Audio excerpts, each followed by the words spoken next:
Kepolisian Sektor Batu Ceper, Kota Tangerang, Banten meringkus 9 tersangka dari total 10 pelaku pencurian disertai kekerasan terhadap buruh. 7 dari 9 tersangka yang ditangkap adalah anak di bawah umur. Pelaku telah putus sekolah dan saat beraksi dalam kondisi terpengaruh minuman keras.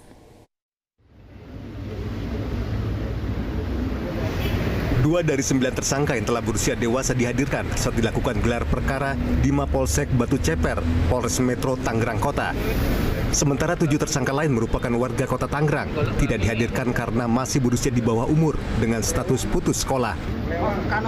Para tersangka merupakan anggota kelompok yang melakukan tindak pidana pencurian disertai kekerasan dengan sasaran buruh PT Lotus pada akhir pekan lalu, dan videonya sempat viral di media sosial. Saat beraksi, para tersangka datang dengan 5 unit sepeda motor, kemudian menyerang korban yang tengah beristirahat untuk meminta telepon genggamnya. Kemudian menyerang korban yang tengah beristirahat untuk meminta telepon genggam. Namun korban berusaha melarikan diri dan masuk ke dalam pabrik. Korban terjatuh dan salah seorang tersangka membacok korban dengan senjata tajam. Korban mengalami luka pada bagian punggung dan para pelaku merampas telepon genggam milik korban. Saat beraksi, tersangka dalam kondisi terpengaruh minuman keras. Ya, jadi ada sebagian mereka yang masih pelajar dan sebagian juga yang sudah putus sekolah. Jadi seperti itu. Apakah mereka spesialis pegang HP atau gimana?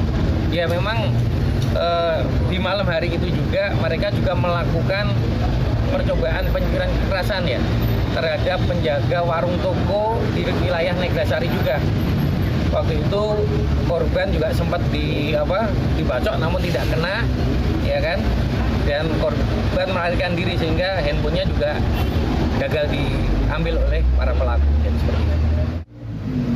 Dari tangan para tersangka, polisi menyita 2 bilah celurit yang dibawa saat beraksi, telepon genggam hasil curian dan sepeda motor. Polisi masih memburu 1 pelaku lain yang berstatus buron.